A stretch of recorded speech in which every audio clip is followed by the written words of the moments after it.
Ciao raga! Kumusta raga? Welcome sa inyong lahat. I am Chad and I will be your guide. Important update ang pag-uusapan natin sa video na ito regarding sa Karta de Identita.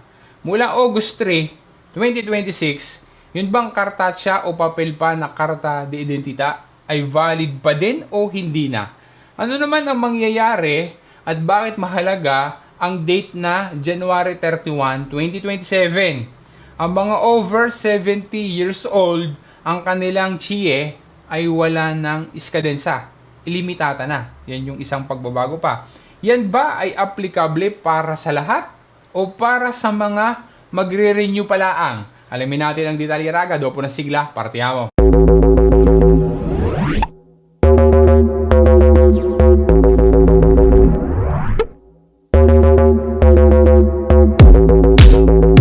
Bago tayo magsimula ay makapagtanong muna sa iyo raga. Ikaw ga hanggang ngayon ay Karta de Identita kartatsya pa din ang mayroon ka?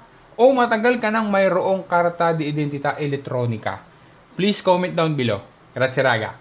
Ang dahilan ng major updates and changes patungkol sa Karta de Identita dito sa Italia ay ang Regolamento UE 2019/1157. Base sa regulamento na iyan ng European Union, kailangan na magkaroon ng Common Security Standard para sa Karta de Identita na nire-release ng mga bansa na kasama o miyembro ng European Union. Alam natin na kasama diyan ang Italia. Ang Karta de Identita kartatsya o papel pa, dahil sa iyan ay lumang version ng Karta de Identita dito sa Italia, wala iyang modern security features na nire-require ng Regulamento UE na nabanggit natin kanina. Yan ang rason kung bakit kasino ang sitwasyon ngayon dito sa Italia pagdating sa Karta de Identita. Mula sa date na August 3, 2026, ito ang mangyayari. Ang Karta de Identita kartatsya o yung papel pa ay hindi na pwedeng gamitin bilang isang valid document to travel outside Italy. Ang pwedeng gamitin dahil yun ang valid ay yung Karta de Identita Elettronica o CIE. Or, kung wala niyan, ay di any recognized travel document, kagaya ng valid passport.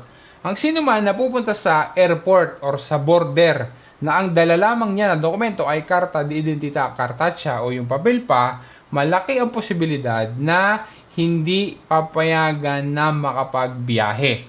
Ang senaryo na ito, yung tinutukoy natin na pag-travel sa ibang bansa, sa labas ng Italy, na hindi na valid yung Karta de Identita na kartatsya, mostly, applicable yan sa mga Italian citizens. Kasi yan lagi ang ginagamit nila, malimit, yung Karta de Identita. Kasi, kung ikaw naman ay hindi pa Italian citizen, naturalmente, nadala mo pa din ang iyong permeso di soggiorno at saka yung valid na Philippine passport kapag ka magbabiyahe. Pero, ang Karta de Identita kartatsya o papel pa ay nananatiling valid at magagamit sa loob ng Italia kahit lampas na ng August 3, 2026. Pero, para lang sa ibang mga bagay. Ang date to remember ay until January 31, 2027. Sa date na iyan, ang Karta de Identita kartatsya o yung papel pa ay maaaring gamitin sa mga ibang bagay kagaya ng identification purposes para sa mga transaksyon sa publika amministrasyone maging sa mga servizi komunali. To conduct transactions sa mga bangko maging sa posta. Pumirma ng kontrata at maging identification document para sa mga servizi pubblici.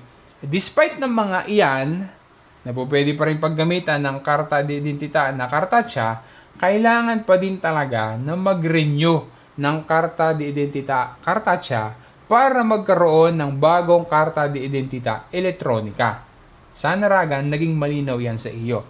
Ano naman yung novita regarding sa Karta de Identita na wala ng iskadensa para sa mga ang edad ay over 70 years old. Mula sa date na July 30, 2026 and onwards, ang Karta de Identidad Electronica o CIE na i-release para sa mga naging 70 years old at the time na sila ay nag-request. Ang ibibigay na sa kanila na CIE ay ilimitata o walang iskadensa. Linawin natin ha kasi baka malito yung iba at itatanong ito. Paano magiging ilimitata o wala ng iskadensa ang Karta de Identidad Electronica ay valid lang ang kanyang CIE ng 10 years? Matik na ba yon dahil over 70 years old na siya? O meron pang dapat na gagawin?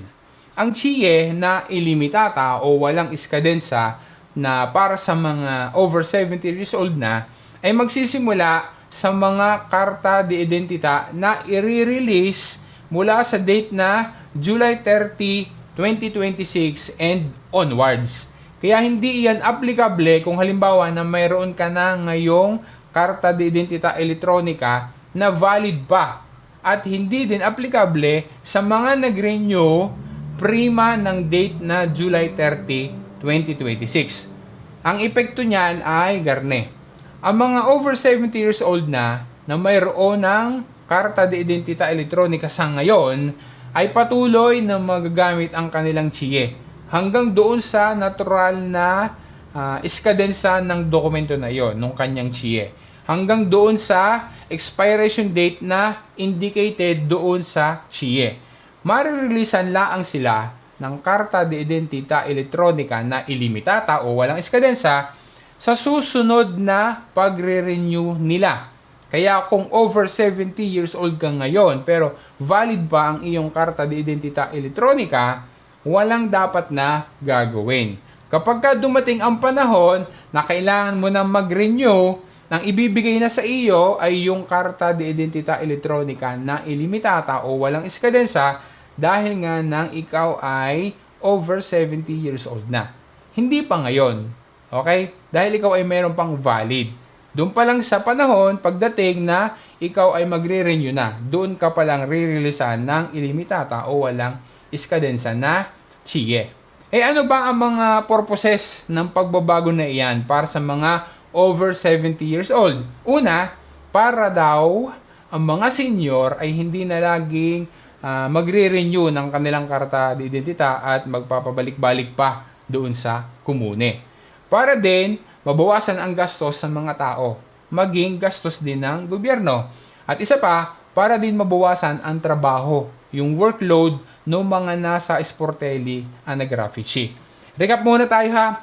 Simula August 3, 2026, ang Karta de Identidad Cartacea o yung papel pa ay hindi na iyan valid na document para sa pagbiyahe palabas ng Italia. Samantalang, hanggang January 31, 2027 ay valid pa ang Karta de Identidad Cartacea o yung papel pa dito sa loob ng Italia para sa identification purposes at maging sa pag-access sa mga public services at mga bangko. Ayun raga, sana naging malinaw sa iyo at nakatulong sa iyo ang information na pinag-usapan natin sa video na ito. Sana rin ma-share mo sa iba, lalo na doon sa iba, sa mga kakilala mo na alam mo na makakapagbigay sa kanila ng linaw patungkol sa Karta de Identidad.